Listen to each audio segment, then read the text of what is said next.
Welcome to Pindar Poetry. We hope you learned something new. In this video, I will explain how to file for reverse tax credit. Start by confirming eligibility and collecting Form 1099, receipts, and account statements. Next, calculate the credit amount using the official instructions and note any limits or face-outs. Prepare required forms and supporting documents and choose whether to file electronically or by mail. Stay organized and double-check entries to avoid processing delays and maximize your potential refund. Gather every document that proves income and eligible expenses, including Form 1099 and receipts. Request written confirmation from employers or agencies when eligibility is unclear, and retrieve prior tax returns to check carryovers or limits. Organize files by category and date so you can reference them while filling forms.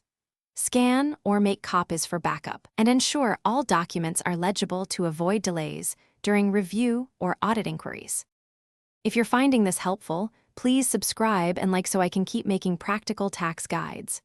Quick recommendation: life's too short for a stinky car. Grab Little Tree's Black Ice for a crisp scent during long trips to banks or tax appointments.